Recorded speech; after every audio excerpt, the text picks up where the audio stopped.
Everybody, it's Thanksgiving Day at the Grump, and this morning the Ashland Clockers meet the Hopkinton Hillers in the annual Thanksgiving Day Classic. Paul Burke, along with Bob Thacker, to bring you all the exciting play-by-play between these two teams, each of which, regrettably, is only going to play for bragging rights today, as the Super Bowl matchups have already been set. It'll be Bellingham going from the Tri-Valley League, but nevertheless, this promises to be, I think, a fairly good matchup, and it should be a pretty good game. Paul, both teams come in with great records. Hopkinton 8-1, Ashland 7-2, but by virtue of Bellingham's 8-0 Tri-Valley League record, they are the league champs regardless of the outcome of any games today. Bellingham does not play on Thanksgiving, and as you said, they'll be going to the Super Bowl. They'll be playing the winner of the East Boston-South Boston game, which is being played today. Strictly speaking, Bellingham plays outside the league on Thanksgiving. Do they not? Well, actually, they didn't play it all this year. They didn't play it all? They've already played their 11th game. They played their 11, okay. They played it last Saturday. They beat a team called Bristol Plymouth. Because they used to play they played Greater Lawrence a couple times. 20 guys. Yeah, but they've never had a rivalry. No. Captains and seniors are going out to midfield, Paul, for the coin toss. Handshakes all around. Jeff Taylor, the senior quarterback of the Clockers. They're two great captains, Brendan Buckley and Chris Perrin. Buckley, a 3-year starter, named yesterday Tri-Valley League Lineman of the Year, Paul. And Chris Perrin, who you have to say had one of the greatest years that any Ashland player ever had, 1,891 yards coming into today's game rushing, averaging almost 9 yards per carry. And needless to say, Chris was the Tri-Valley League Offensive Player of the Year. So two great awards for Ashland this year in the Tri-Valley League postseason awards. Also making the All-Star team, and you'll see him out there, number 34, is Keith Hackett. Made a lot of big tackles from his defensive backfield position. Also carried the ball for 248 yards as a fullback and does a lot of blocking, of course, for Chris Perrin. John Hudock also made the All-Star team as a wideout. He had 26 catches this year for 417 yards. Steve Marks, an anchor of both of the lines, number 65. He's also a member of the Tri-Valley League All-Star team. So you saw the coin toss, Ashland winning, and Ashland will receive. Hopkinton to kick off from our right to our left. And I think there is the slight trace of a breeze down below. Not a big wind by any means. The flag is lying limp, but there seems to be some slight wind from right to left. So any advantage to the wind Hopkinton will have here in the first quarter. It's a little chillier than was predicted, but no rain for this 1998 reunion, the 75th, dating back to 1923. And we're going to have a moment of silence now for Kevin Kane.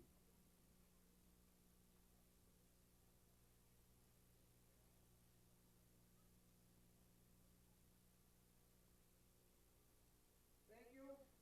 Kevin, a former Ashland High football player, died this year. We hope that everything will be successful regarding that study. Now, as we stand as we honor America, singing the national anthem today are Ashland High School seniors Lauren Ciampa and Jess Wessinger. Jess Wessinger and Lauren Ciampa singing the national anthem. Oh, say, can you see by the dawn's early light what so proudly we hailed at the twilight's last gleaming, whose broad stripes and bright stars through the perilous fight o'er the ramparts we watched were so gallantly streaming, and the rocket's red glare, the bombs bursting in air, gave proof through the night that our flag was still there. Oh, say does that star-spangled banner yet wave for the land of the free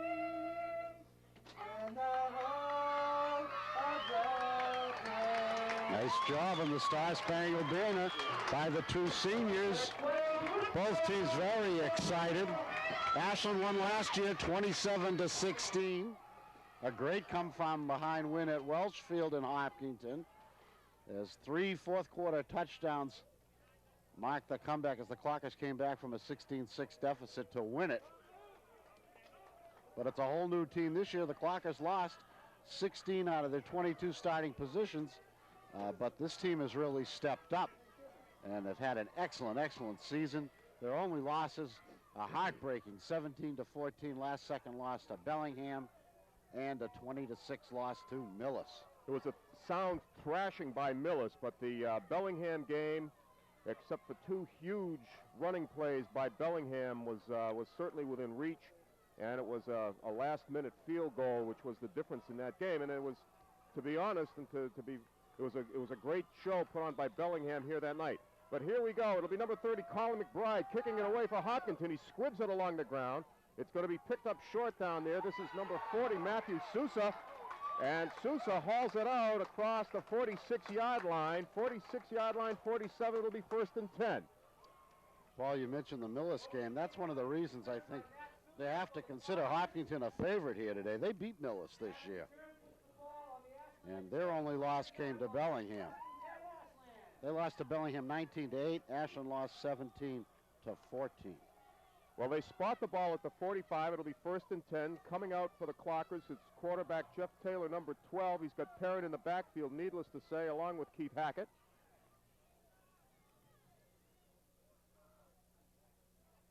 And the snap, immediately they go to Perrin. Perrin finds a hole, and Perrin has 5 to midfield.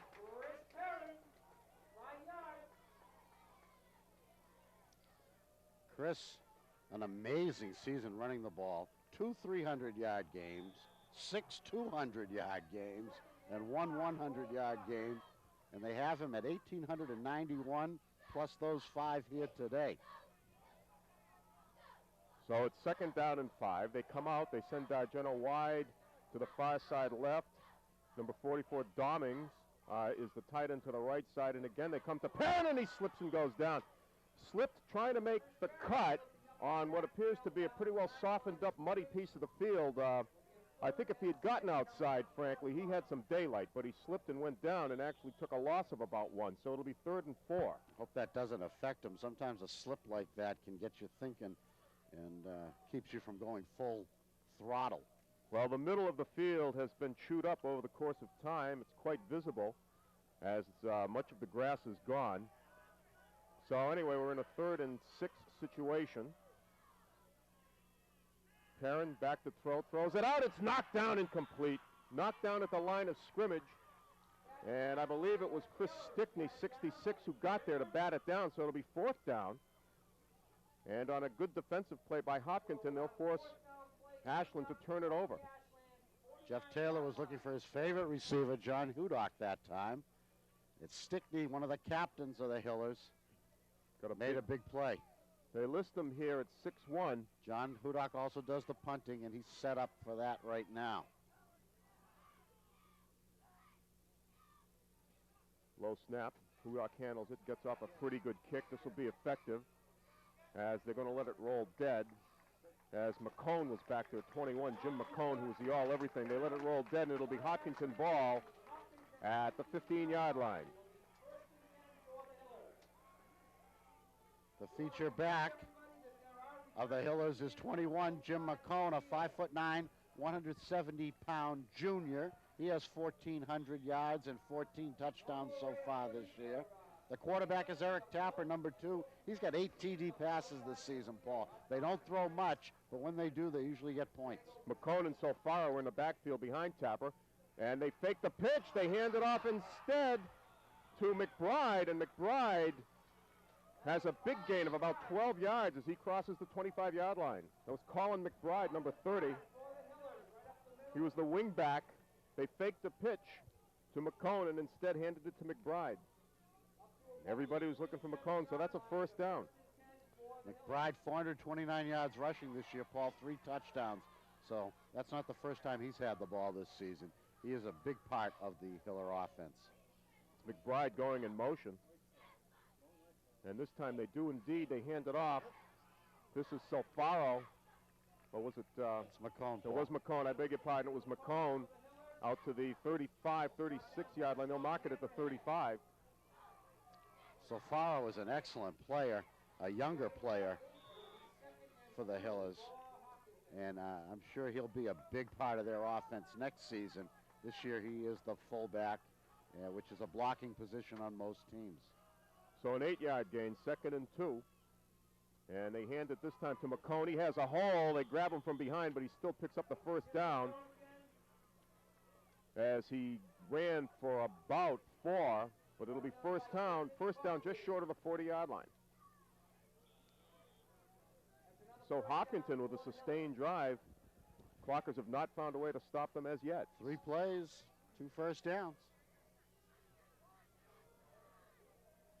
As I said, they don't throw much, but when they do, they've been very successful.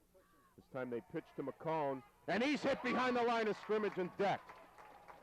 Steve Marks. Was it Marks that got him? Sure was, 65, Steve Marks. So they nailed him for a loss of about 4. Big play by Steve Marks, the Tri-Valley League All-Star, the senior.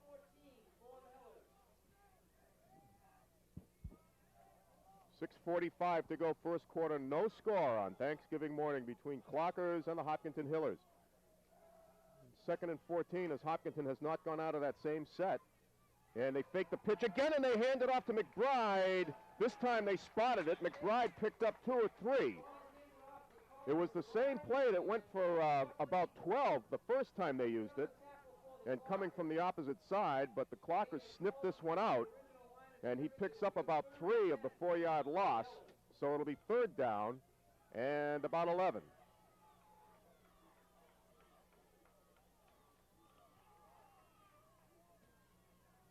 Third and 11 with the spot at the 39-yard line. Yeah, passing situation. Look for the big tight end as a possibility. Mike Peschler. Back to throw is Tapper. Throws it out deep, and is it picked off? No, they say no. I thought he had it. I have to say that I thought the ball was controlled down there by Souza, but they say no. Nevertheless, it's academic because Hopkinton will have to kick. Pass was intended for McBride. Good pass defense by Ashland. Well, I'll tell you, they came within an eyelash of nailing Tapper for a sack. He got the ball away, but may not have been Good a well-advised throw. Exactly. So Peschler kick it away, gets off a pretty good punt, chases Hackett way back, and Hackett chasing the ball down, and he'll fall on it. Maybe he'll fall on it. Got away from him, but I think it got out of bounds. It got out of bounds. It's Ashland ball. But a very dangerous... Keith the ball was over his head. He didn't know whether to try to handle it over his head. I don't think he touched it. That's Finally, the he point. let it go. Then as it was bouncing, he saw it was taking a Hopkinton bounce. Then he started getting scared that he may have touched it, or the official thought he had touched it, tried to cover it, ended up knocking it out of bounds. So Clockers take over, and they're somewhere around their own 3-yard line. Bad. Long way to go. Bad field position. The leading tackler is Brian Solfaro for Hopkinton. And they'll call a timeout. No, it was called by Hopkinton. Brian Solfaro, number 24, is their leading tackler. And this kid is a force, Paul, on defense. Three fumble recoveries and 6 interceptions for the linebacker, Brian Solfaro. So watch out for him. The line is the Hopkinton line is big and experienced. Chris Stickney, 66, is a defensive end. Big Jeremy Kenny, 6'3", 260, a co-captain. Number 75 is a tackle. Kevin Giroux is also a captain. He's a nose guard. He goes 5'10", 220. Peter Edwards, 58, and Big Mike Peschler, 6'3", 225. Number 85 or 88, I don't know what he's wearing today. I think Peschler's wearing 85 because I believe he kicked. He was the punter. Well, there's an 88 out there, There's an 88 out there? That's okay. pretty big on this. Okay. On the left end, defensive end position. I would say that's him.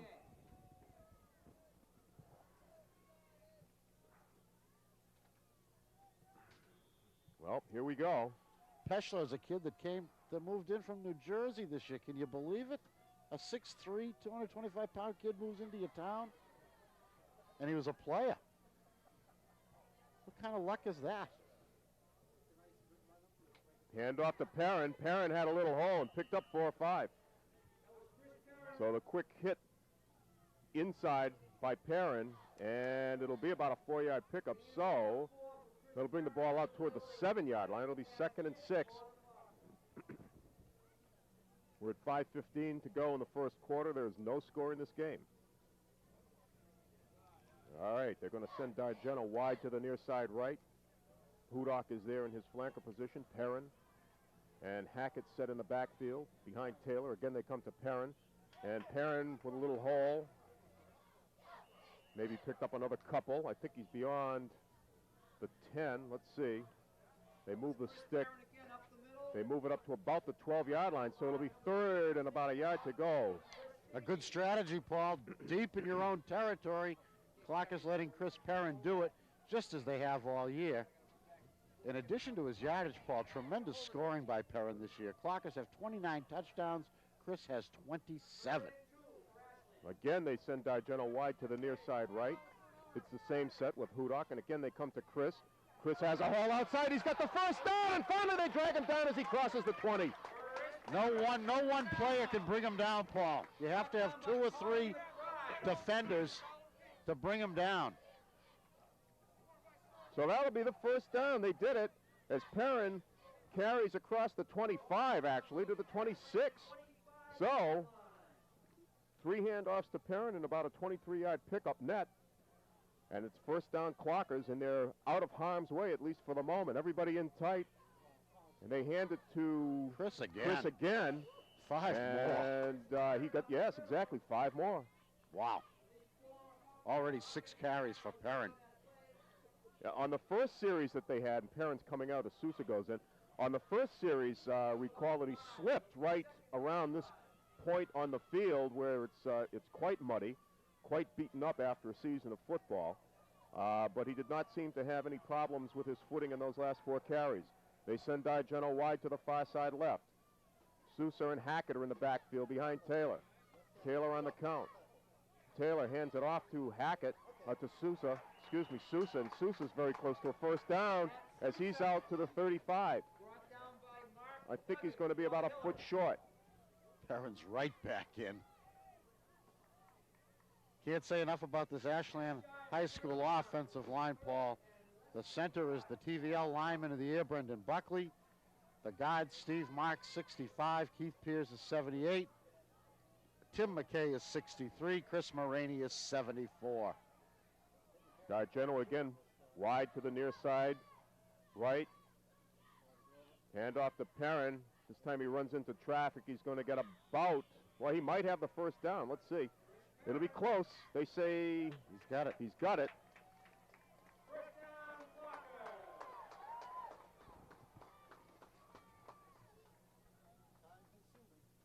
We're inside 3 minutes.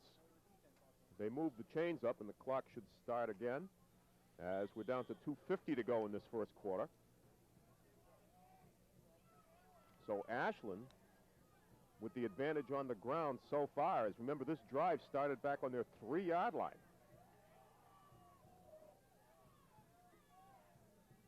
Hudak in motion.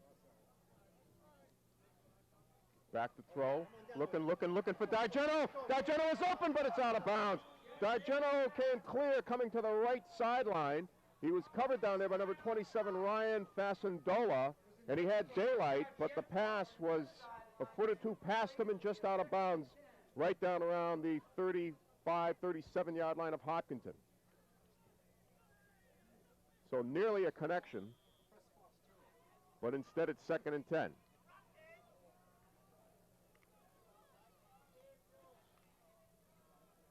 This time they send D'Argento to the far side left as he draws Tyler Call out there, number 25, defensive back, cornerback. Late handoff inside. And again, this is, was it Hackett? It was Chris Perrin again. Oh, it's Perrin again. I beg your pardon. So for maybe 2, so it'll be 3rd and long. When in doubt, that would be your choice. Yeah. can't see the number. That's your first guess. So it's What do you third. do here, Paul? Are they going to pass? Well, they have Look for a pass to Perrin, just a guess. a couple of wideouts, Hudak and D'Argento. Taylor to throw, throws it out, and it's complete over here to Hackett. But he's out of bounds. It's going to be well short of a first down. It is a catch. It was a catch. Or is it yeah, it is a catch.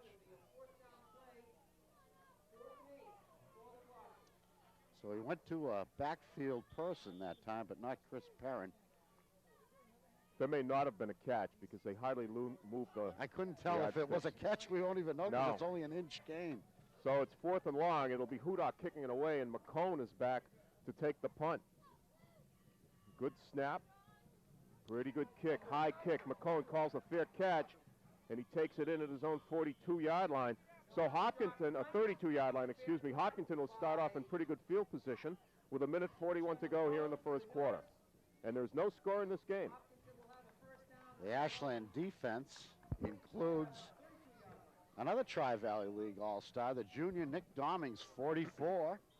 Our defensive tackles, Wayne Carlson, 75, and Brian Arujo, number 70. They've had great seasons. And the other end is either usually Alex Hart or McKay. Hand off to McCone with a big hole, and he surges ahead for about 9. Steve Marks today actually is the other end, 65. McCone is going to be very close to a first down. He may have it, depending on the spot. If not, he's inches short. They're going to measure.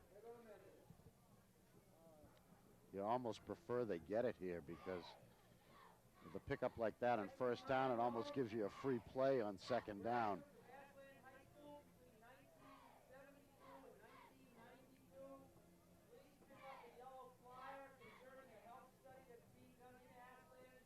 What a great tradition in this game, the 75th meeting.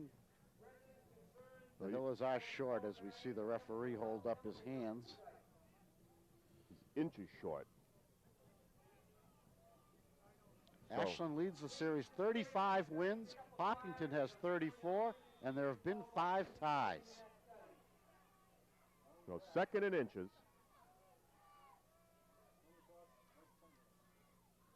Tapper to throw, has time, throws, complete out there. It's McBride. McBride is going to go almost the distance. He's finally hauled down by Hackett as he came to the 10-yard line. He's done that all year. Another big play, a touchdown-saving tackle by Keith Hackett. But that's that free play I was talking about on 2nd and inches. You're oh so right. So what if they miss it? Come back on 3rd down and get the first down, especially when you got a back like McCone. Or come back on 4th down if necessary. Yeah, depending on your field position. Exactly. Big, big play. Boy, did McBride catch that one in stride. Had good speed, but fewer faster than Keith Hackett, who got him from behind. So they'll be at the 11-yard line, 1st and 10. We'll call that a 58-yard pass, Paul.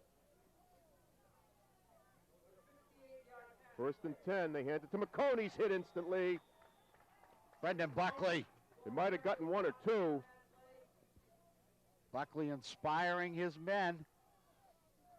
That'll be a gain of about a yard, maybe. It'll be 2nd and 9.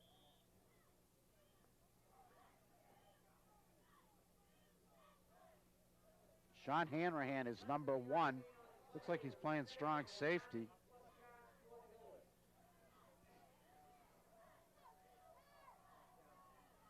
Everybody in tight. Hand off. This time it's McBride coming from his wingback position. That same play, that's the 3rd time we've seen it. This one goes for what, 4 or 5? It'll be a 3rd down play. Actually went for about 3. It'll be 3rd down at about 6.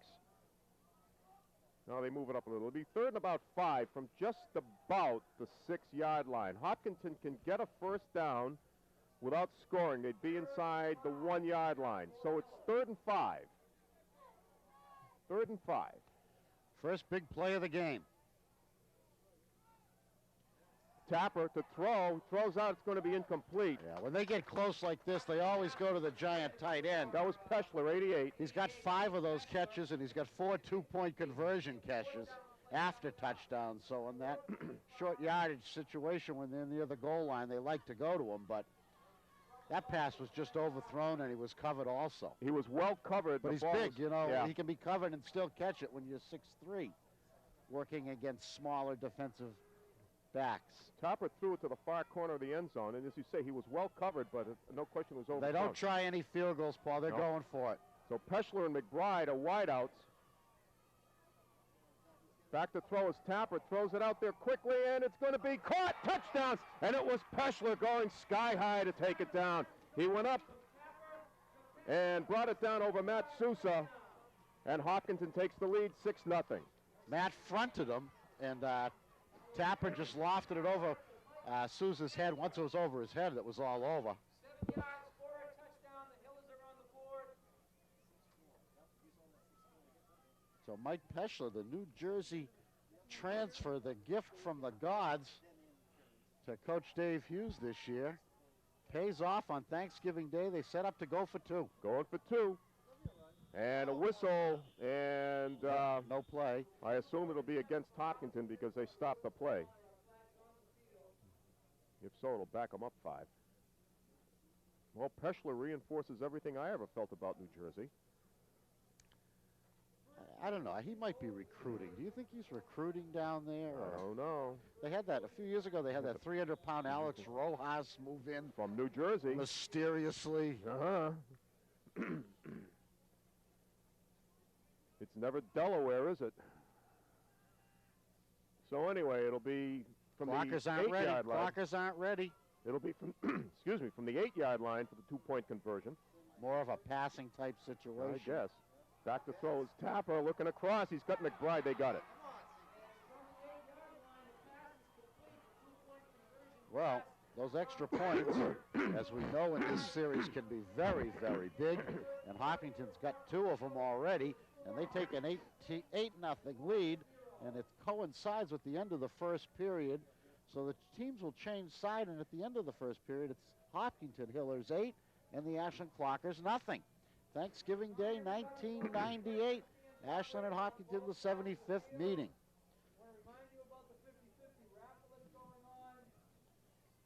We're going to see, through the miracle of the almost instant replay, we're going to see the touchdown. This is the touchdown. Yeah. And you saw Peschler like he was going up for a rebound and just hauled it in. Looked very easy.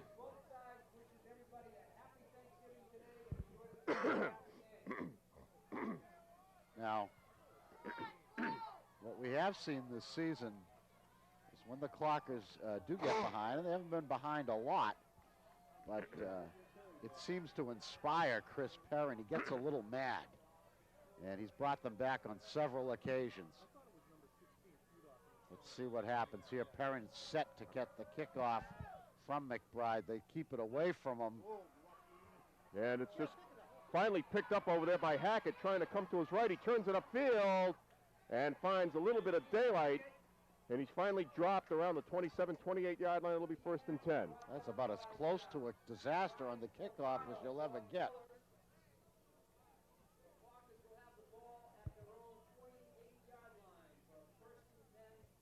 Going to start on the 28, Paul.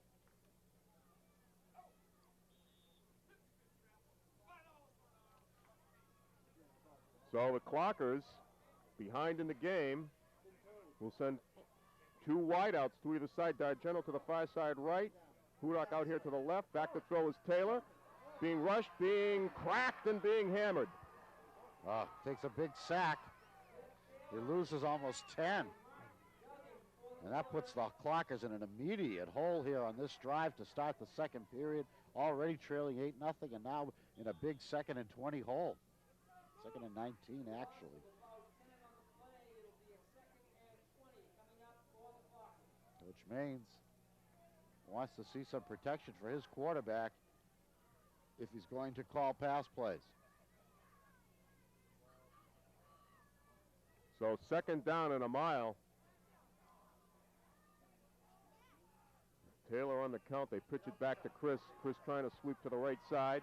And he will pick up a little, not much.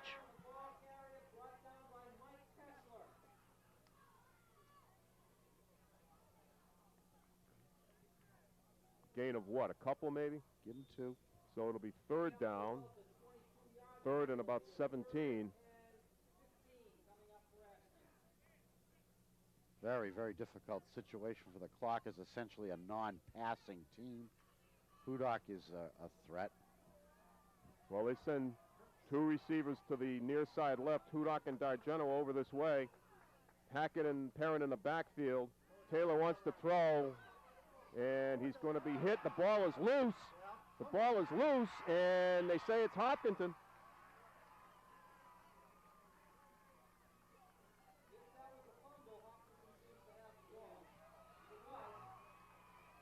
So from bad to worse, as the fumble occurs inside the 20-yard line, it'll be Hopkinton ball around the 19. Jeff stepped up to avoid the pressure and was getting ready to pass, although I won't say that his arm was going forward. When the ball was jarred loose, Clockers had some shots to recover it, but Hopkinton went after it, and what an opportunity at the Ashland 20-yard line. 1st and 10. Already leading 8-0. McCone in motion.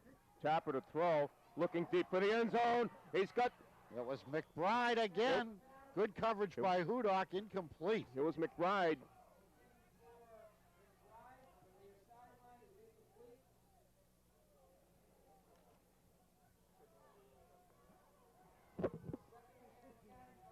Second down coming up. Clockers back on their heels now, trying to keep from going 2 scores down in this game with 8 minutes left to go in the second period. Hopkinton leading 8-0. Steve Muscatello wide on the left side, but instead they hand to McCone. McCone with a big hole. McCone is finally hit as he crosses the 10-yard line, and that may be a first down. He's going to be close. You know, the passing that Hopkinton has done has really starting to pay off. You can see it on that play. It's opened up the running game. It's a first down, so it'll be 1st and goal, Hopkinton.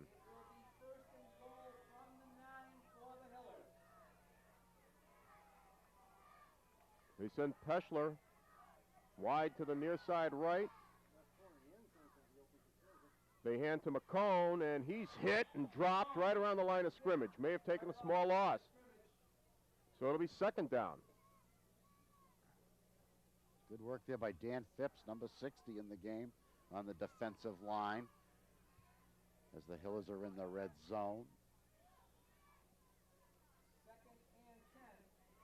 Arujo 70 over the ball. There was a loss on the play of about a yard, so it'll be 2nd and goal now from the 10 as they send McBride wide to the far side left. Muscatello wide to the near side right. McCone in motion again. Salfaro is in the backfield. Tapper dropping back to throw. He's rushed. He throws, and it's just incomplete. Just incomplete as it was intended. It was intended for McCone, and Hudak had a great chance at that ball. He charged it a little too hard, and it went off. His hands went up in the air. Could have been a touchdown, could have been an interception, could have been anything, but it did fall to the ground, so it's going to be 3rd and long. Hillers have a lot of confidence in their passing game at this point. It sure seems. do.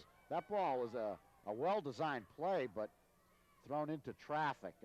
And as I say, Tapper has only thrown 69 times all season, which is an average of about 7 a game. He's already thrown 5 passes today.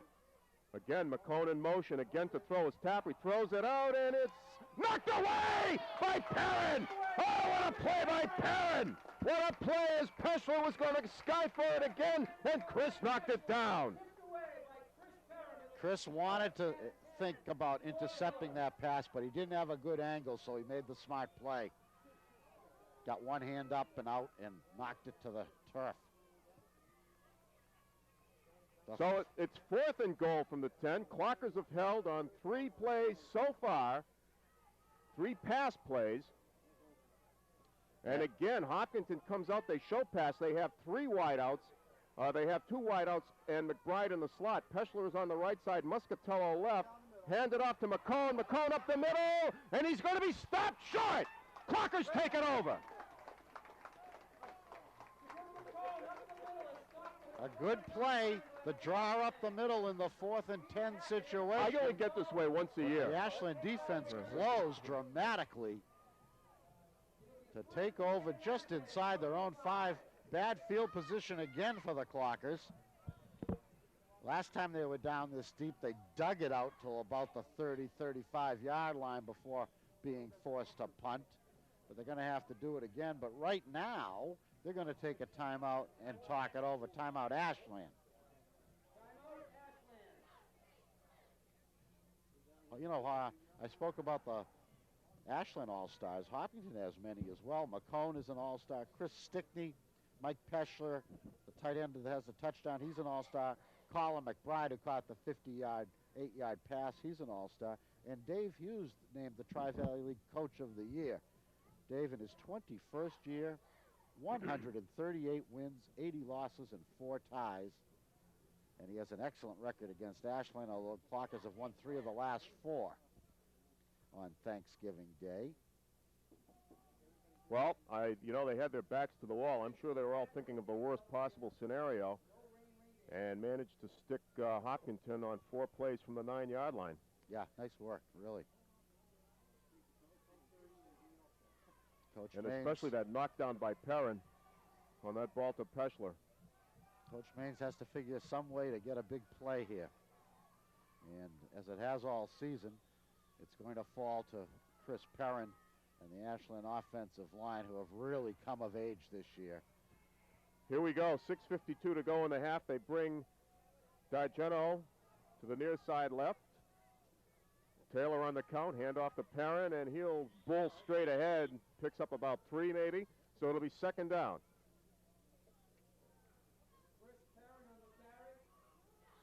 It'll be 2nd and 7. As the clock is rolling, we're approaching 6.5 minutes to go in the half. Hopkinton leading in the football game 8-0.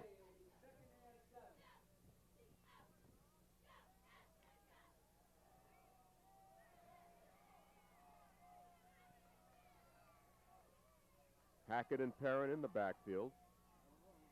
And again, they hand it to Chris.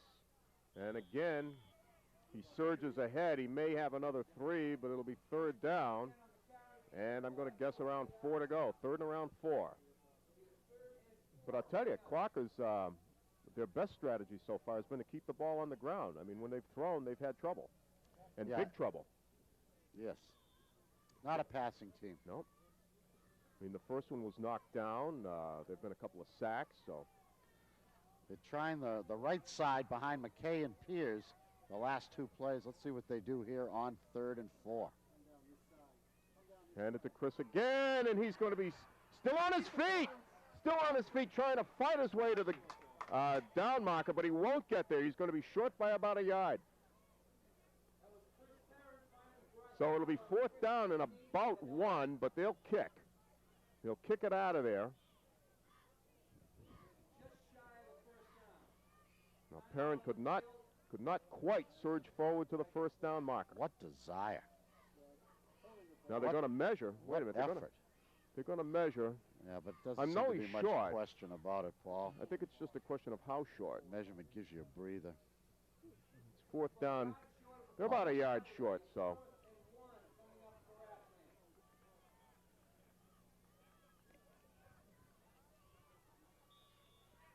Now Hudak back to kick.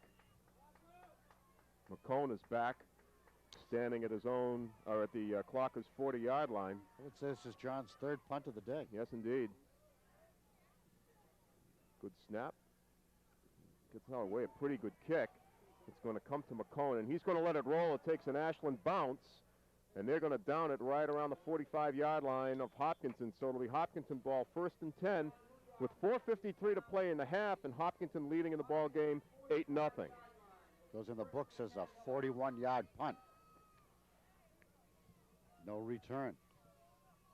So well, that's about the best that you could ever hope for in that situation, kicking from your own 3, 4, 5-yard line. Yeah, not a bad kick. To end it up, have the ball end up in the opponent's territory, that's about all you can expect. Defense must rise again. So Hopkinton, this is McBride going in motion. Tapper on the count, pitch back to McCone, trying to cut to the left side, and he's going to be hit, but not before he picks up about 4 or 5.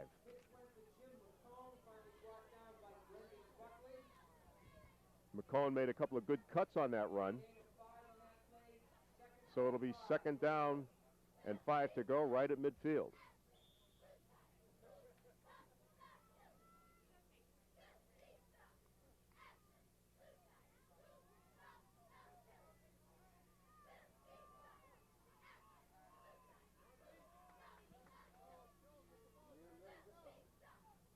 They fake the pitch again and hand it to McBride on that misdirection play, 4th time today, and now Clockers are sniffing that one out as he stopped for 0 gain. So it'll be 3rd and 5. Brendan Buckley, what a big play.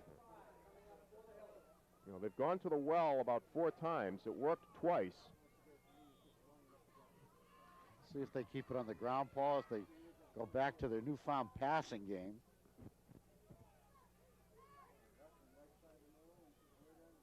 I suspect that from their perspective, this is 2-down territory. But who knows? As they send Muscatello to the near side right, McBride is to the far side left. McCone going in motion. They've been passing out of this formation and set. They look over there for Muscatello, and he's hit. And it's a reception, however, and it'll be good for the 1st down. It was Muscatello, his first reception of the day, and he took it in around the 42-yard line, so it'll be 1st and 10. Nice job by Steve Muscatello to hold on to that ball. He was hit hard just as he received it, but he hung on for the reception and the Hiller 1st down. Well, they lined him up and nailed him, but not before he had the ball. So 1st and 10, and they hand to McCone. McCone breaks a tackle and sort of sneaks forward, and that's going to be a gain of about 6.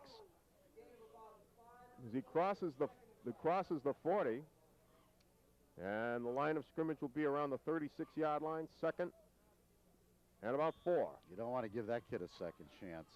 I say not. But he ducked his head and broke the 1st tackle, as they could have stopped him far short of that, but it was not to be. So McBride is flanker here. They hand it to McBride again on the end around play, and he's going to be hit behind the line of scrimmage and dropped for a loss of about 3. Perrin got in there and got him. So they push Hopkinton back, and the loss will be 3 of 4. It'll be 3rd down and about 9 to go. 3rd and 9.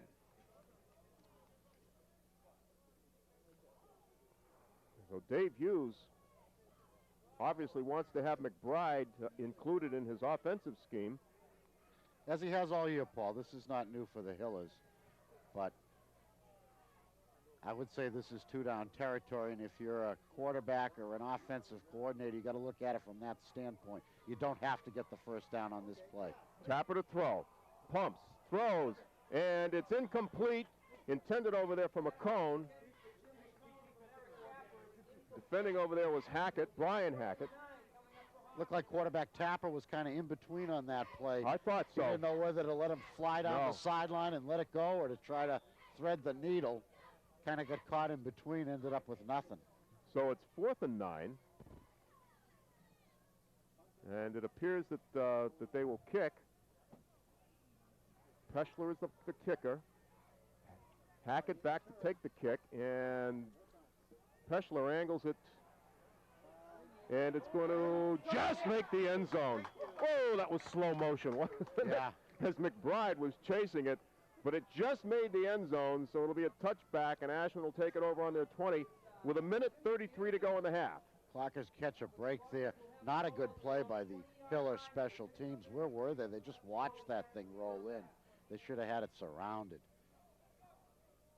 I think it surprised them. It certainly looked like it was going to die well short of the goal line, but so Grump gave it a push. Yep. It's at the side. The field tilts toward that end, I think. All right, back to throw Taylor. He's got some time. He's going to be hit and sacked. Didn't have enough time. That was Jeremy Kenny, a big 6'3" tackle that got in to get him. So from the 20-yard line, they push it back to the 8. And now the Hill is taking time out. I would. They want the ball back, as they know the Clockers are once again in a big hole. So a minute 18 to go, and Ashland facing a second down and 22. Well, this is a bad situation. The Hopkinton defense has pretty much dominated the Clockers here in the first half.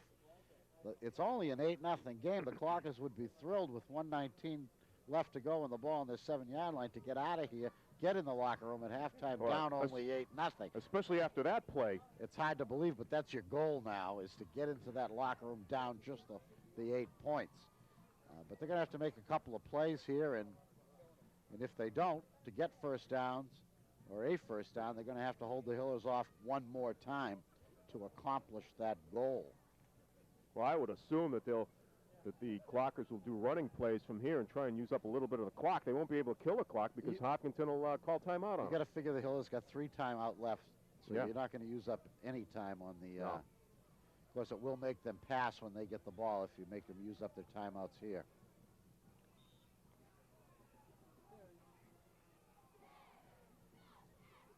But I can't imagine Ashland passing from this situation considering the utter lack of success they've had throwing the ball so far. But we'll see. D'Argento goes wide to the far side right. We have Perrin and Hackett in the backfield. Hudak is back there. They hand it to Chris.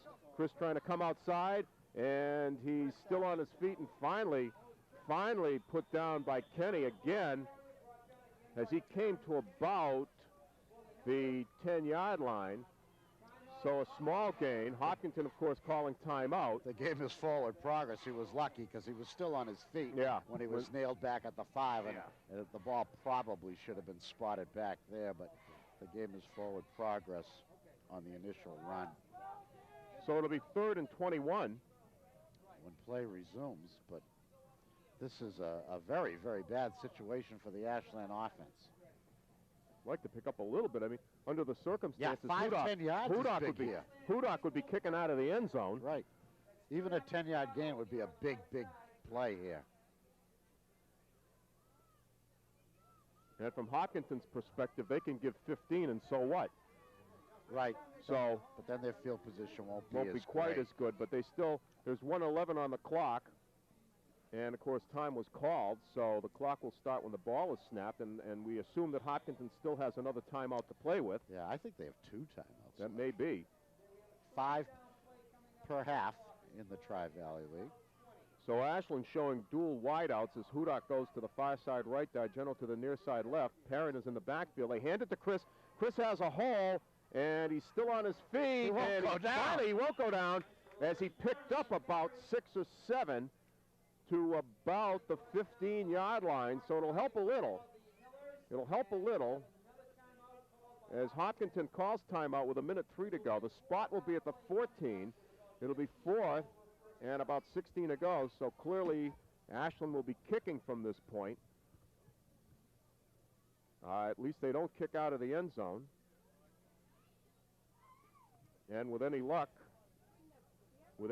they may have Hopkinton back around the 40-yard line with first down. That'll be about it. Who's 40?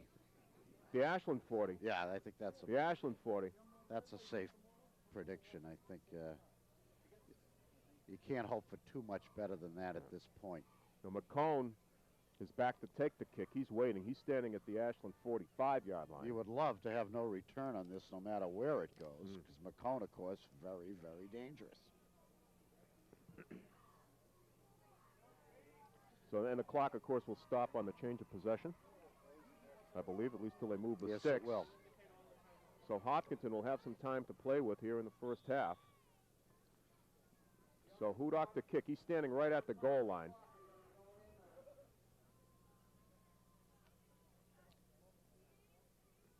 Good snap.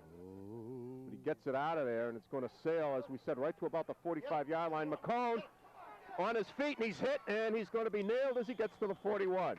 So it'll be Hopkinton ball 1st and 10 at about the 41-yard line with 53 seconds to go in the half. John Hudak's done a nice job punting the ball this morning, Paul. He had a good average. He's averaging about 40, I would say. I mean, and pressure punts. Yeah. In the shadow of your own goal post. Yeah, that doesn't help. Okay. I don't think we could have called that one much better, Paul. nose of the ball is right on the 40. At the 40. So timeout is called by Hopkinton. Oh, an unnecessary final. That's their last timeout. No, no, it is. Called by him. Yeah. The referee made the wrong signal. It's Ashland's timeout. They came out and showed a wishbone. Did you notice it? And that must have triggered the timeout. Yep. As they put McBride in the backfield as a setback, as he and McCone were back there behind Solfaro, behind Tapper. So we had not seen that yet this morning. And Kevin Maines called for the timeout. Get a shot of Kevin Maines and his team as they huddle. Maines was in the middle of that huddle a few moments ago before leaving it to the offensive coordinators. I'm sure he's telling his team, look, the game could be on the line here. We can't let them have another touchdown before the half.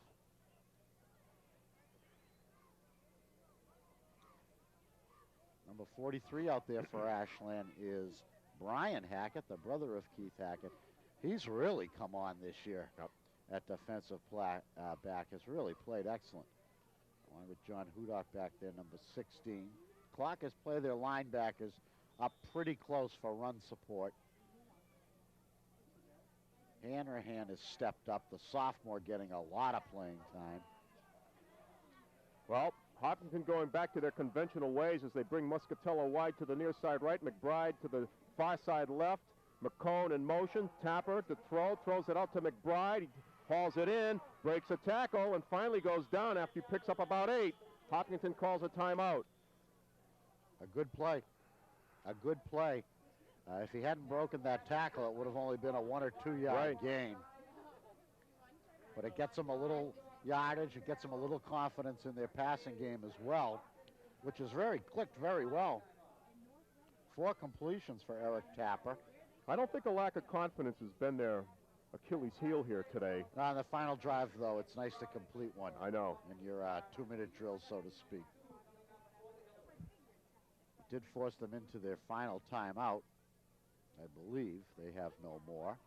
So that means usually more passes because you need them in case if they go incomplete, you get the clock stopped.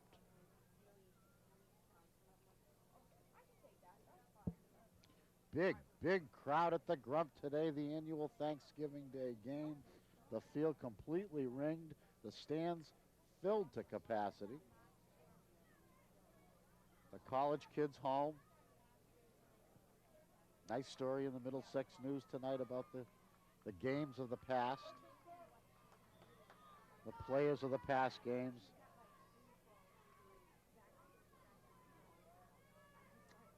A great tradition.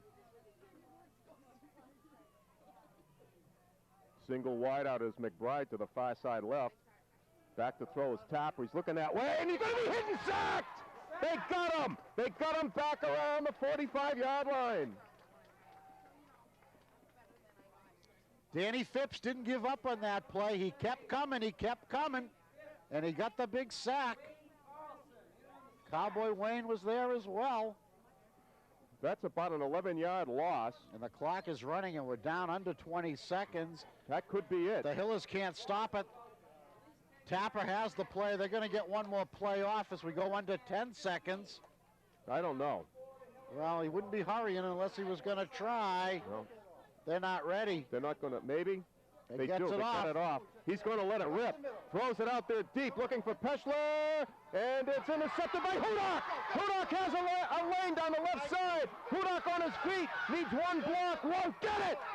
But the Clockers close out the half in grand fashion, and they go into the locker room. Hopkinton leading 8-0. That could be momentum, Paul. We wait. We see there's a flag. Whoa. In the run back. But that is the half. It. It was a hold apparently against Ashland. Hold on the return. On the return, but that'll do it in the half. That could be a momentum builder for the second half. We'll be right back with the second half.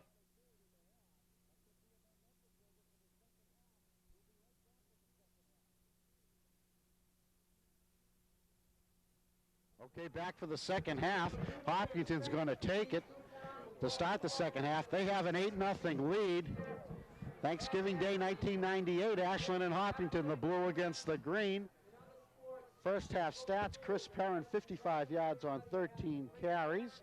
And Jim McCone, the Hopkinton back, 40 yards on 8 carries. I guess the story would have to be the passing of Hopkinton. Their quarterback, Eric Tapper, number 2, 4 for 8, and he's got 82 yards. The big play, of course, the 6-yard touchdown pass to Mike Peschler. And the conversion to Craig McBride, or Colin McBride, rather. And that's the 8 points that Hopkinton has. That gives them the lead.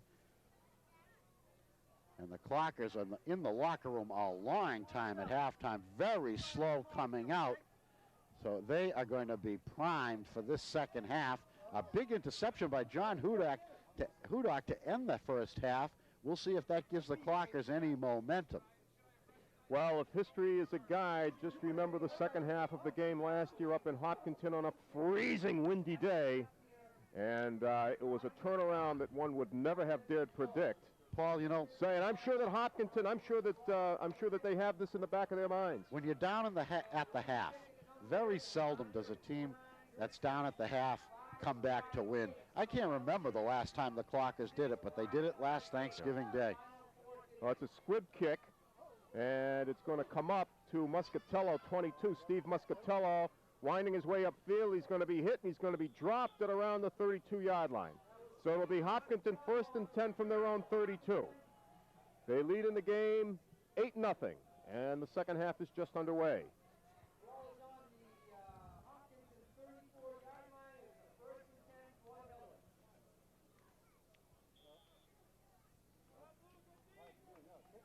Spot is actually the 34-yard line. In any case, they show that running formation. We'll see what they do. They tap her and hands it off quickly to McCone to the left side. McCone for 5, 6, 7 yards, and he's finally hauled down across the way by Buckley. Brendan Buckley was over there on the stop. Good gain, actually close to 9 yards. It'll be 2nd down and 1.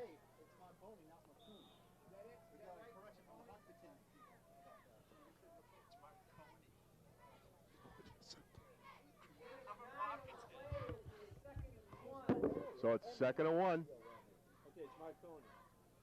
How do you say at the end? There's an E. Okay, but put an E at the end. I don't care how you say it, but the E. Hand off again to McCone straight ahead. He's got the first down as he lugs it across the 35-yard line. The spot will be around the 36. It'll be 1st and 10. So 2 running plays, 11, 12 yards in gains for Hopkinton to start the second half.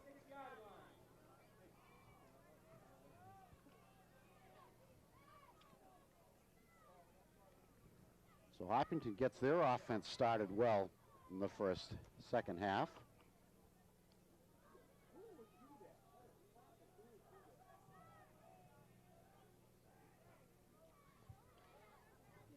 And again, it's that slant play to McBride, and again, they sniffed it out as it might have gone for 1, maybe. Very short gain, less than a yard, 2nd and 9. As we note that McBride had set up in the backfield with McCone. Everybody else in tight as Hopkinton showing strictly run. And showing the same formation again. Back to throw Tapper, looking for Peschler, throws it out, and it's going to be what? Caught, taken away. Peschler's got it. Everybody's got hands on it. So it'll be Peschler's ball. It's a first down, and a 20-yard, almost a 20-yard gain. Eric Tapper should have never thrown that ball. He was in heavy traffic. He was under tremendous pressure, threw it off his back foot into a crowd, but the big tight end bailed him out nicely. He sure did. That had interception written all over it. So the ball is at the 34-yard line of Ashland, 1st and 10. And again, the throw is Tapper. He throws it out. This is complete. Muscatello. To Sofaro. Sofaro, 24, and he carries it to around the 25-yard line. The fullback gets a chance to touch the ball for the first time today. And he shows why he is one of the top players. He's a junior. Their leading tackler from the linebacker position on defense and a good all-around player. Another first down or just short? Just short. Wait, no, now they're moving it. Wait a minute. Now they're going to move the chains up. So it'll be a first down. The referee is signaling first down, and it's going to be just inside the 35. So they move the sticks. And a handoff to McCone again going over the left side, and he's tripped as he crosses the line of scrimmage, but probably fell forward for 3 or 4. They're going to spot it at the 21-yard line. So a gain of 4 maybe. It'll be 2nd and 6. Clock is running down to 7:10 in the third quarter. Hopkinton leading at 8-0, but they're on the move. And out they come. Nice drive to start the second half. You bet. Just what you don't want if you're for the blue. You bet. And again, McCone, again he's hit. He picks up a couple. He's at the 20. So it'll be 3rd and 5. Well, methodical drive by Hopkinton. Let's see what they do. I've got to look at this as 2-down territory on 3rd and 5. They've been so successful passing, Paul. I don't know if they're going to do it again or what. Well, they mixed a couple of nice pass plays into this drive, but, you know, with McCone back there, you've got to ask yourself why bother. As he and Solfaro are set up in the backfield. McBride is on the left side, and again they come to McBride on that slant play, and again he's whacked. So he picks up 1 maybe. He's at about the 29-yard line. It'll be 4th down. Barely got a yard. It'll still be 4th and 5, call it. Matt Souza, number 40. Comes up big. So, timeout. Hopkinton calls a timeout. Bear in mind, this is exactly the point where the clockers stiffened twice in that first half, late in the game, late in the half. Hopkinton's been down in this area many times in this game, Paul. Exactly. And they haven't got any points. Nope. The only points they got was when a 58-yard pass play took them down to the 10. And on, was it 4th down? Yep, the alley-oop, a big play to Peschler. And I think now, some scuttlebutt in the press box. I believe it was Sousa, number 40, on the coverage on that play that and Peschler took it right off his helmet top. I believe, not Hudak, right? I think right. No, it wasn't Hudak. It was Sousa, yeah. And you know, nothing bad to be said about Matt Sousa. It's just that he was giving up about 6 or 7 inches to this guy, and there was nothing he could do. It was in front of him. Yeah. He had him fronted, but they threw high, and Peschler went up and hauled it in. There's just not much you can do. The only way you can stop that play is with pressure from the rush on the quarterback. Or potentially with an interference on the pass. I mean, but that's almost pointless. Yeah. Here we go, 4th and 5. They send McCone to a wide-out position, wide to the left side, the far side left. McBride coming in motion. Peschler's on the right side. Tapper to throw. He's got Solfaro. It's complete for the first down. Again, the fullback Solfaro on the reception, and he hauls it in around the 10-yard line. It'll be 1st and 10. We'll see where the spot is. The spot will be at the 11, it looks like, so it'll be 1st and 10. 1st and 10 from the 11. They were looking for everybody. First and goal, Paul. Is it for? Okay, it's inside the 10. They spotted at the 9. It'll be 1st and goal. Handoff to McCone, straight ahead, TD. So Jim McCone carries it in from the 9. A big hole. Nothing. A big hole, figuratively and literally, as the Clockers now go down 2 touchdowns. With the extra point try coming up. And the Clockers are going to have to mount a second half comeback that at least equals last year's to pull this one out of the fire. Hillers have looked very good, Paul. Well, on that drive, they did the, you know, unpredictable as twice they went to fullback Brian Solfaro on pass plays for big completions. They'll be going for 2. They hand it to McCone straight ahead, and he's going to be short. So they stuff him at the goal line. The extra point fails, and the score holds Hopkinton 14, Ashland nothing. Well, it may mean nothing, but it could be a big play if the extra points are to figure in this game. Clockers will need 2 touchdowns, but if you're down 16 to nothing, then you need 3 to win. 3 scores to win. Or you need 16 points and your 2 touchdowns to even get it to overtime. Right. Hey, let's see that again. Hopefully it'll be the touchdown run. Yes, it is. That's McCone, and like nobody touched him, as he had a huge hole to run through and made the most of it. Best hole he's had all morning.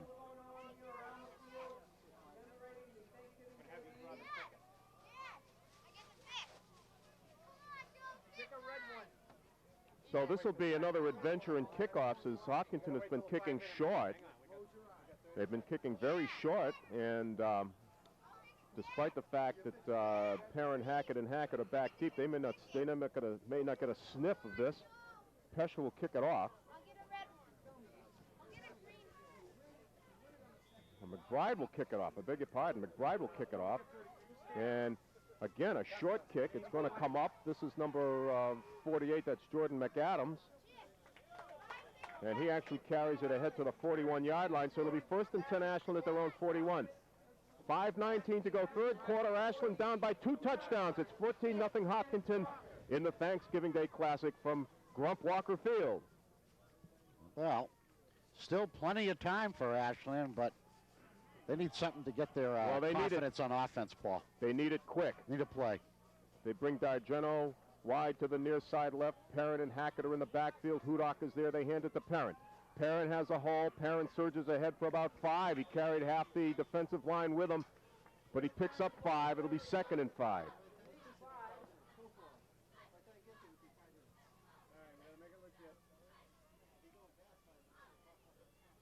Chris trying to attain 2,000 yards rushing this season in 10 games.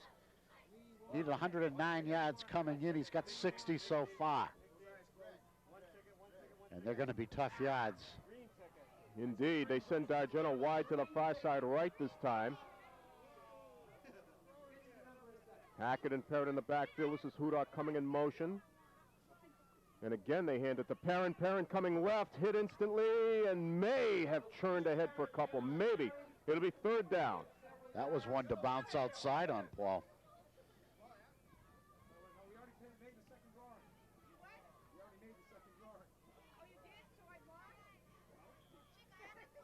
Third down. 3rd and 3. Coming up, a big one. Seems to me, if they're anywhere close to this, that they may try and make this a 2-down territory. I don't know. But yeah, you may not get a better chance. May not get a better shot. To throw is Taylor, and he's going to be hit and sacked. So, disaster. Disaster, almost 10 yards. Now you punt. That's right.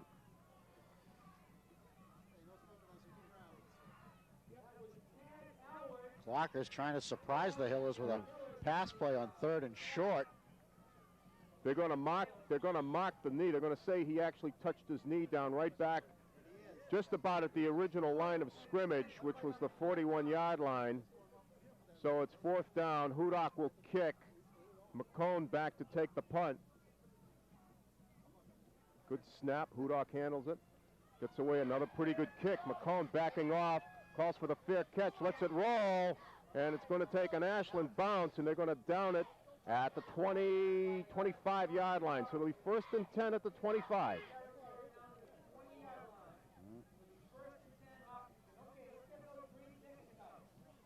Is it the 20 or the 25? I'm going to plead. I'm going with the 15. The 15? I think you're right. Okay, I'll take it back. It is. There, it's going to be around the 15. Another excellent punt, Paul. That was a 44-yarder. He got it to float out there, and no return. McCone very wisely called a fair catch and let it go. But if it's over your head, you got to let it go. You got to let it go. Hiller's back on offense after a very efficient touchdown drive to start the second half. It's McCone over his left tackle. And he's going to be out around the 20, I think. Let's see. You're going to spot it right around the 19. So about a 4-yard pickup, 2nd and 6. Clock is running inside 3 minutes. We're at 2:50 to go here in the third quarter. Ashland really in need of a stop. Peschler coming wide to the far side left. McBride is in the slot over there. We've got McCone in the backfield along with Solfaro. And again, it's McCone. McCone trying to sweep left, and he's going to be stopped after a gain of 1, maybe 2.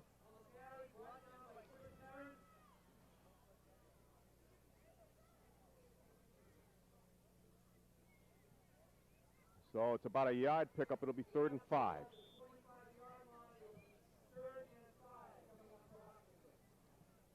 Obviously, a stop here would be very, very nice for the blue. Well, they've gone to Solfaro a couple of times on 3rd and long in the recent past, if I am not mistaken. I don't think you can go wrong going to that kid, Paul. He's a player. Apparently. Back to throw, though. They're going to float it out there. Looking for Peschler. Picked off by Hudak. Hudak at the 35, at the 30, on his feet at the 25. John Hudak on the interception on the pass intended for Peschler. And he did it with one hand. John Hudak, another big play. His second pick. Let's watch that again, Paul. He does this with one hand. Watch him.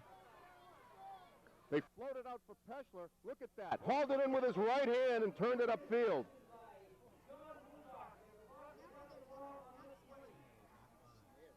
Ball right on the 20. Out of my ear. First down, Ashland, knocking on the door. It's Chris trying to bounce outside, and he's finally hauled down, almost finally hauled down by the ankle. And when they unpile, we'll see who got him over there. It was 25, Tyler Call. Tyler Call had him by the ankle and wouldn't let go. Just a sophomore, but a big play. Lost a yard.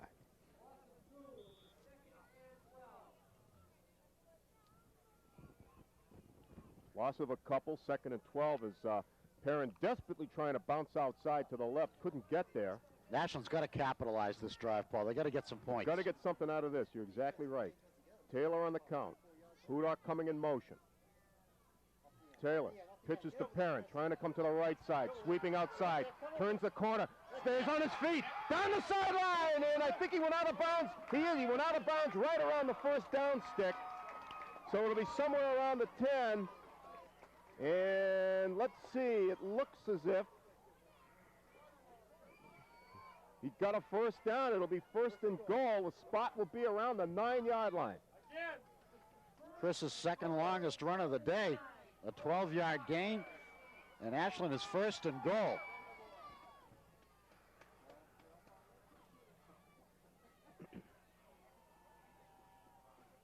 Hopkinton 14, Ashland nothing. Under a minute left to go in the 3rd period. Hudak in motion. And the give to Perrin again. And Perrin's got about touchdown. It's a touchdown. I beg your pardon. He hauled it in for the touchdown. So Perrin does it again. And Clockers get on the board. His 28th touchdown of the season.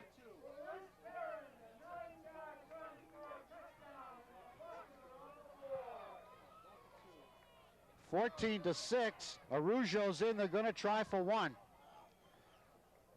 Brian has hit roughly 70% of his PATs this year. I have him at 16 for 24 unofficially, but he's been coming on even stronger the last few weeks. The spot, the kick, and it's good. Perfect. So, with 48 seconds to go in the 3rd quarter, it's Hopkinton 14 and Ashland 7. What a big turnover. What a big play by John Hudak. And once the defense gave the offense the ball, the offense knew what to do with it, which was give it to Chris Perrin. Great blocking, much improved blocking over the first half. Perrin with 2 big runs takes it in for the touchdown. And bear in mind, that was after he was stopped on his first attempt on a good play by Tyler Call.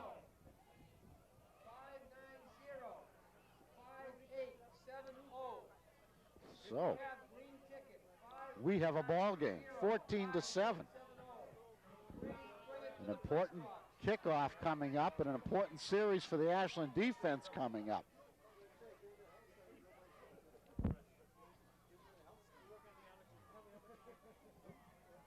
Well, Brian Arujo is the kickoff guy. 25, Tyler Call, is going to be back deep, along with 22, who is Steve Muscatello. No, yes, 22 Muscatello. They're the deep guys. Arujo comes forward, and he squibs it along the ground, coming up to McBride, and it's touched. Finally, it's picked up over there by Call, and Call is hit as he comes to the 38, 39 yard line. So it'll be Hopkinton 1st and 10. Tyler Call is starting to get more and more involved in this ball game. Making plays both sides of the ball.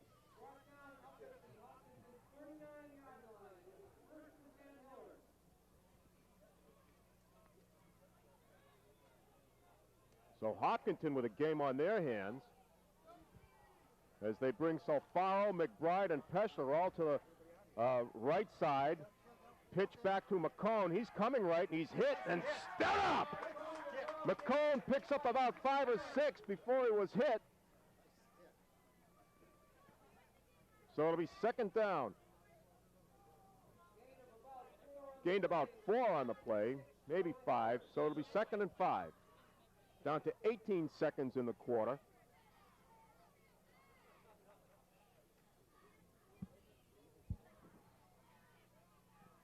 Souza banged up, has to come out. Jordan McAdams, 48, takes his place at outside linebacker. They send the wideouts to the left side this time. Again, they pitch to McCone. McCone turns it upfield. McCone with the 1st down as he comes to the 45, 46 yard line of Ashland. That'll be it for the 3rd quarter, and at the end of 3 quarters, we have a 14-7 ball game with Hopkinton in the lead. McCone looks motivated, Paul, here in the 2nd half. He's had his best runs of the game in the 2nd half. Well, he probably remembers last year.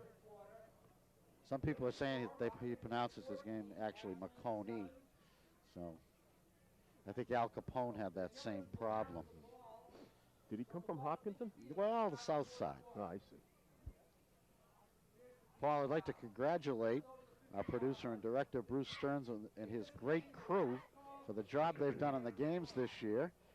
Working today's game along with Bruce is Sean Slater, Jason Fox, Slava Drucker, Dan Mullen, John Sessa, and Mike Balabanoff. And let's not forget Ken Fell either. They give you the pictures for these games that are taped and kept forever and never ever watched, but they exist in cyberspace. Right, there is a tape in every player's home. Okay, it's 1st and 10. Hopkinton ball at the Ashland 46 yard line.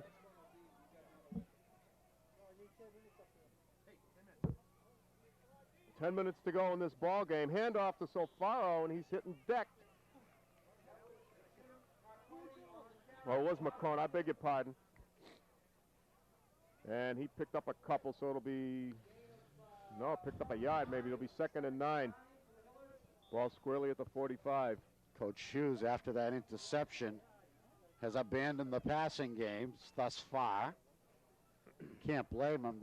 No. He'd love to have that call back when he called that 3rd down passing play with a 2-touchdown lead. They want a show pass, though, as they bring Peschler and McBride. McConey carrying almost every time now. He's in motion. He's in motion. They hand to Solfaro, straight ahead, big hole.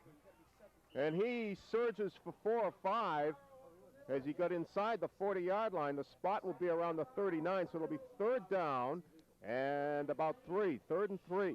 It's his first carry. He's had a couple of nice receptions, but that's the first time they've let him run the ball. Right. He's not big. About the same size as McConey. But he had a hole. Nobody touched him. No one touched him. It was a dangerous play. I thought he was going to get the 1st down. Could have been. This is definitely 2-down territory, barring a sack. Clearly. So it's 3rd and 3. Everybody in tight for Hopkinton, and flags, and let's see. The Clockers came. I don't know if they were drawn. A rare penalty. Oh, offside. So that'll be the 1st down. Offside Ashland. Only the third flag of the game. Second against Ashland. And this results in a first down, so it is a big, big penalty. Yeah, that's what you don't need. And that'll move the ball up to the 34-yard line. 34-yard line, 1st and 10. Down to 6.5 minutes in the ball game.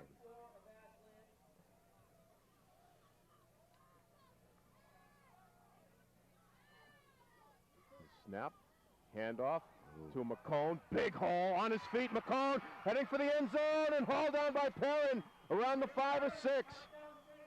So Perrin saved the touchdown. What a hole. But what a hole for McCone. Disaster. So a tremendous goal line stand is now in order for the blue. Arujo will come in. Sean Hanrahan will come out. Sylvain Delaney, number 50, is in as part of the goal line defense. The spot is outside the 5. It's around the 7-yard line, but 1st and goal.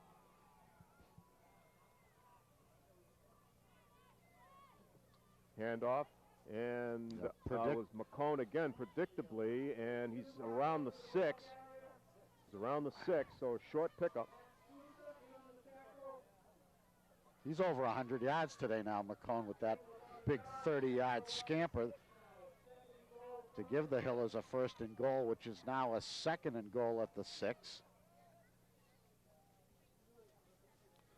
Clocker defense is going to have to do it one more time, or Ashland is going to be in trouble.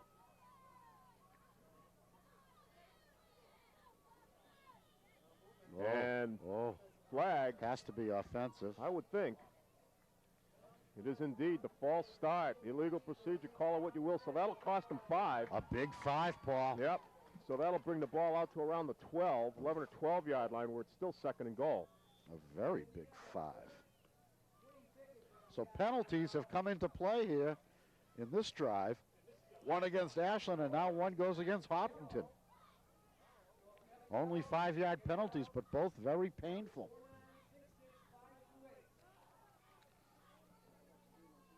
Okay, 2nd and goal from the 12 for the Hillers. They pitch to McCone, trying to sweep to the right side, and he's hit over there and taken down. It was Hudak that got there. So the pickup goes for maybe 3. They bring it inside the 10. It'll still be 3rd down and goal from about the 9-yard line. 3rd and goal from the 9. Now as the Clockers feel a passing situation is coming up, Brian Arujo comes out of the game. What do you think? Would you throw to Peschler again? Yeah, they've had success. I know they had one bad interception, but I don't think you can abandon what's been good for you all day because of one ill-timed pass. He and McBride are out there on the right side. Let's see what they do. Nope, they pitch to McCone again, trying to sweep to the right side, and he's hit. Sousa got him from behind and pulled his feet out from under him. Sousa tripped him up. And he's going to be, I believe, short of even right around the 5-yard line is where the spot's going to be. It'll be 4th and goal from right around the 5.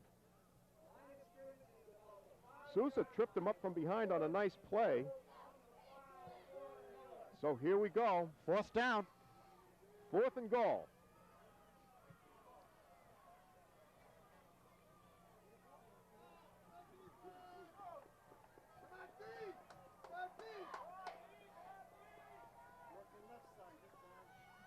And Tapper straight ahead. He's hit. He's dropped.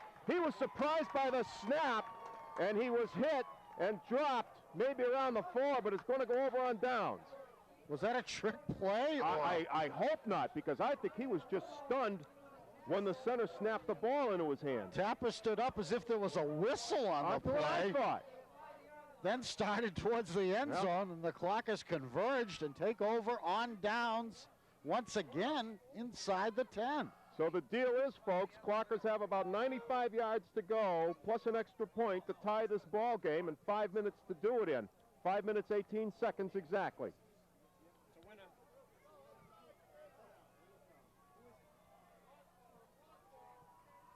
Okay. Hudak going in motion. Hand off to Perrin. Perrin trying to bounce outside. Crosses the 5. He's around the 8-9 yard line. It'll be second down. This Hopkinton team has some good tacklers, Paul. That was Kevin Giroux, 73, who brought down Chris Perrin on that play. They're not letting him go. They're not letting him break that first tackle, No. which is so crucial to his big, big Yeah. games. Chris got about 4 on the play. It'll be second and 6.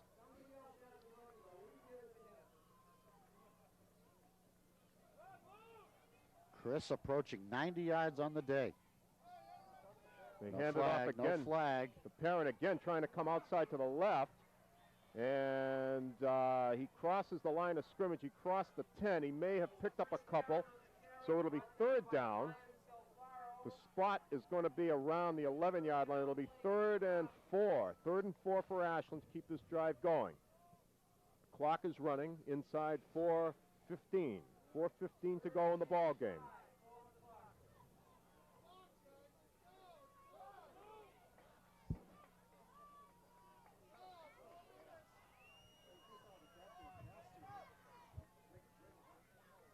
Pitch to Chris. Trying to turn it upfield. On his feet. He's close. He's close. Let's see. It's going to be around the 14-yard line. He's spotted just over the 15. If that's it, then he's got it, I think. Yep. First down at the 15. 3:49 to go in the game. Clock has maintained possession. Time starting to become a factor. But they have plenty of time and plenty of timeouts if they want to maintain this drive. They send D'Argento and Hudak wide to the near side right. They hand it off inside, however, and again it's Perrin. It's Perrin again for a couple. Be sure they're keying on him. It's 2nd and 8. Clock continues to run, 3:15. But I don't believe the Clockers have not completed a pass today, have they? No. They have not. Well, so they may have completed a 1-yard pass. Yeah, We're but- absolutely not sure. yeah, we're really not sure. That's right. Down to 3 minutes, inside 3 minutes. Only thrown 3 times, Paul, but there's been many sacks. Perrin has a hole, bounces outside on his feet, and I believe he's got a first down. I believe he's got first down yardage. He does. Perrin ran it out to the 30-yard line, right at the 30. So it's 1st and 10.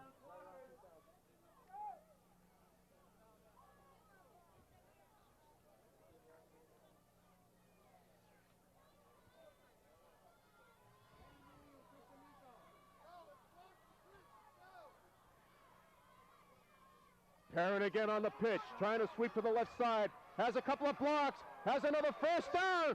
Has a first down at the 40 as he runs it out of bounds to stop the clock. Bring it up, boom, he picks up 10.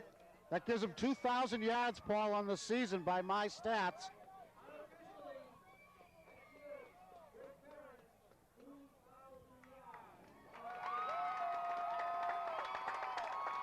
Chris is going to take a rest.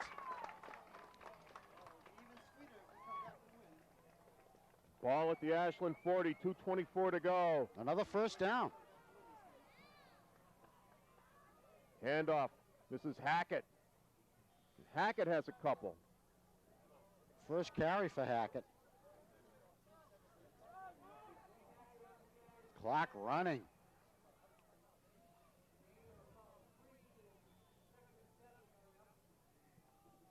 Chris is going to sit another play out. They picked up 3. It'll be 2nd and 7. As you're right, Perrin is still on the sideline. As Hackett is in the backfield, along with Sousa. They're going to throw, and it's knocked down. Peschler got a hand on it and knocked it down. You knew they were going to Hudak on that play with Perrin out of the game. But Peschler is a big obstacle to that particular play. So Perrin is back in. 3rd and 7 with 1:47 to go in the football game. Clock is stopped on the interception. And the Clockers are facing in a couple of big plays right here. Now let's see. They bring Hudak and Dargeno wide to the near side. Dargeno wide to the near side right. Hudak is in the slot. They hand it to Perrin. Perrin trying to bounce outside. Can't do it. And is actually thrown for a loss. It'll be 4th and 10. Kevin Giroux just focused on him, number 73. Followed him, got a hold of him, brought him down. And now a big 4th down.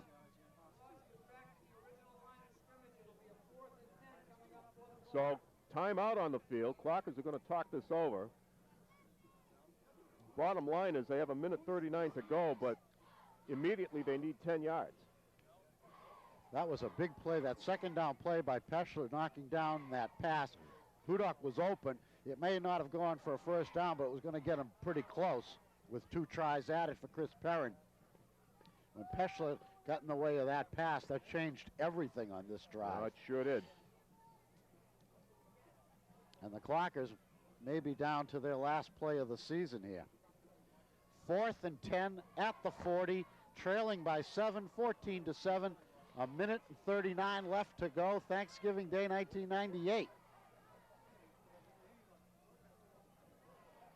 The game is on the line right here. Well, here's your ball game, folks. If they don't get 10 yards, it's pretty much over. Coach Maines gives them the play. Coach Maines 53-30, finishing his 8th year at Ashland High School. They show the exact same setup, the exact same formation with Dargeno and Hudak on the right side, but it's going to, no! He's going to throw for Hudak, just over his hands by a yard. Hudak was open, and it was overthrown by a yard. A beautiful pass by Jeff Taylor, just out of the reach of John Hudak. Over the middle, what a play that would have been. There are no flags on the play. The clock is stopped. The ball goes over on downs to the Hillers. The Clockers have a lot of timeouts left, probably all 5, and they've got to stop the Hillers from getting a first down, call 3 timeouts, and get the ball back for 1 more try. Well, so this game is not over yet, but that was very, very close. They've got to play some D. I don't think the Hillers are going to do anything silly here. No, they hand it off. That's McCone. So straight ahead for about a yard maybe. Timeout called. 1:31 to go. Hudak that was 1 step overthrown. Beautifully designed play. He was open. The ball was there. Just off the fingertips. A gallant bid. So I think the Clockers have a good chance to get it back once more, but they're deflated right now. Around the league today, Paul, Holliston and Westwood will be meeting for the 27th time. Westwood holds the lead 15-9-1. Holliston's got a nice quarterback, Dave Williams, a good receiver, Jeff Wojcik, and a good tight end, Tim Miranda. I'd give them the edge in that game. First time both teams have had a losing record going into that game in their 26-year history. Well, an astonishingly bad year for Westwood for whatever reason. The defending champs. Yep. Medfield is at Dover Sherburne today. That's their 33rd game. Medfield leads 16-11. There's been 5 ties. They've tied the last 2 years despite the overtime. Kevin Kristen is a good player for Medfield. He might have the edge for that game. Jared Passamore, though, a good quarterback, a TVL All-Star, 9 TD passes for the Raiders. Hopkinton on second down. Again, it's McCone. Again, straight ahead. And again, an instant timeout called. And Millis travels to Medway today. Their 69th game. Medway leading 38-25 with 5 ties. Millis looked like a very good team to me this year. They lost to Bellingham, and they also lost to Hopkinton. But they had 4 or 5 excellent players. Chris Angel, T.J. Ganusko, Brian E.G., and Byron Tingley among them. That should be no contest for Millis, although Medway will surprise Millis on Thanksgiving and have several times in the last 10 years or so. But I think Mills has got just too much today. Do you think he'd dare throw for the downs here? Or do you think they'll just tough it out? Well, it would be a very bad call if Yeah. it didn't work. Okay. 3rd and 8. No, they pitch to McCone. McCone trying to sweep to the right side. And he's going to be nailed by Hudak at the original line of scrimmage. So a loss on the play, but that's academic. So it'll be 4th down. 4th down and actually a little bit more than 10 with 1:18 to go and the clock stopped. So I imagine that Hopkinton will kick it away. Yes. I would imagine they will do that. The worst they're going to do if they kick it into the end zone, I would guess, is to bring it back out to the 20. Now, what do you do if you're Ashland? Who do you put back there? You put Hackett back there by himself as they have all season, or I don't know. do you try to cover the field by putting Hackett and Perrin back there Well, we'll see. to look for a return of some sort?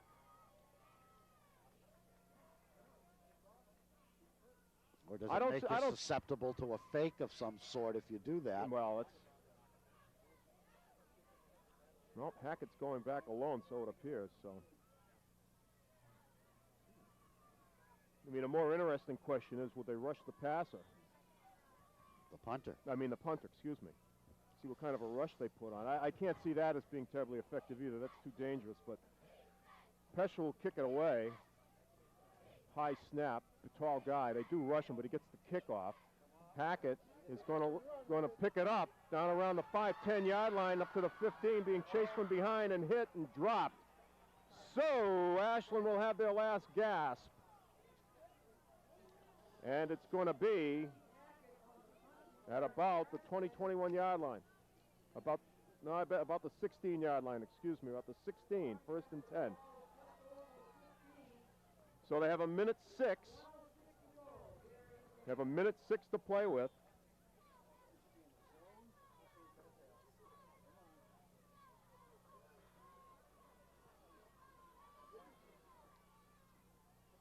Hand it off to Perrin, trying to bounce right, and he's dropped, and that'll be for a loss.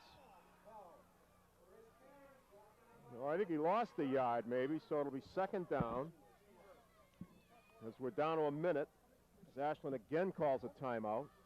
The loss is actually about 2, so it'll be 2nd and 12. The entire Hopkinton coaching staff on the field with their defense. I say you run that play to Hudak again. They haven't stopped it yet, so to speak. No, you're right. What do you think, Coach? What about the trick play? What was the trick play from D'Argento to Hudak? Yep, D'Argento to Hudak. But the key is, I mean, I would run it toward a sideline so that the receiver could get out of bounds. Figuring that Figuring that- Ashland is down to 1 timeout. Yeah, maybe.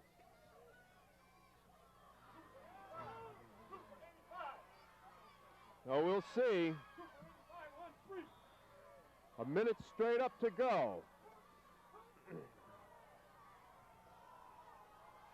So here's the deal. They bring D'Argento and Hudak to the near side right. Perrin is in the backfield along with Hackett. Back to throw Taylor. Has some time. Throws it out, and it's incomplete. It was tipped by the defense, intended for Hudak, but it fell incomplete. That took 5 seconds off the clock. So it'll be 3rd down. It was that same That was play. the play. You're the coach. You're the man. It wasn't exactly as open as it was No. the first time. Actually, the ball might have been underthrown as it was tipped.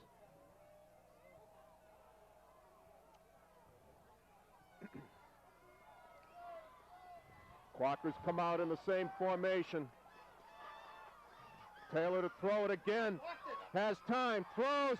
And it's intercepted. Intercepted by Hopkinton, number 27, Ryan Fasandola. Intended out there for D'Argento, but it was intercepted, so Hopkinton takes it over with 50 seconds to go. And that is going to do it, as the Clockers will have just 1 timeout.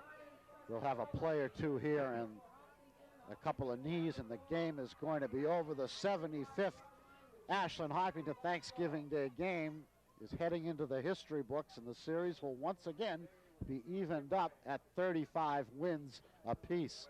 Another great game, and a couple inches, it might have been an overtime situation, as the Clockers gallantly fighting back from a 14-0 deficit. No, Tapper puts the knee down. Clockers don't even bother to call their last timeout if they have one, but they're probably going to have to run one other play. And it's odd, the umbrellas are coming out, so the rain held up just long enough. That's great. There may not even be another snap here, Paul. The officials seem to let it run down. We will have ceremonies after the game. The MVPs, offensive and defensive, and the unsung heroes for both teams will receive trophies. All right, the knee is down. That's going to do it. We're inside 10 seconds, and Hopkinton Hillers are going to win the 1998 Thanksgiving Day contest. Final score at the Grump, 14-7. Well, a very disappointing ending for Ashland, but all things considered, with a whole new team that they had this year, they did very well, closing out the year 7-3 on the season. The Hillers, one of their best seasons ever, 9-1, as the players and the coaching staffs exchange handshakes and congratulations at midfield.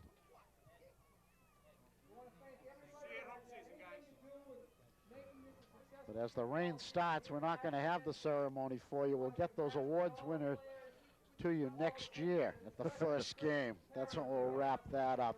But Chris Perrin, even though he lost 2 yards on his last carry, I think just barely got his 2,000 yards, and he had a season that no clock has ever had before.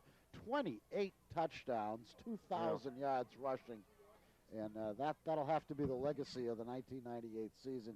He was stupendous on both sides of the ball, along with his co-captain Brendan Buckley, the TVL Lineman of the Year, Perrin, the TVL Offensive Player of the Year. They played their hearts out all season, as did the entire team. And once again, Coach Maines and Coach Hughes show that they can put a great team out on the field any year. Well, the point is, you know, you hate to talk about close and almost, but the truth is that Ashland came into the season after a big season of graduations, and you know, to finish up 7-3 is by certainly you know, it's no humiliation by any means. And this game could have gone the other way. They played this team very, very well. They played Bellingham extremely well. The only game that the Clockers were really out of all year was Millis, and of course those turned out to be the 3 losses. So we're going to wrap it up very quickly as the crowd is converging at midfield for the annual ceremonies, which we will not do because the rain is coming down. We can't have it on the equipment, regrettably. But it's been a great season, and we'll see you back here again next year. Final score on Thanksgiving Day, one more time, was Hopkinton 14, Ashland 7. For the whole crew and for Bob Thacker, this is Paul Burke wishing you a very pleasant Thanksgiving Day.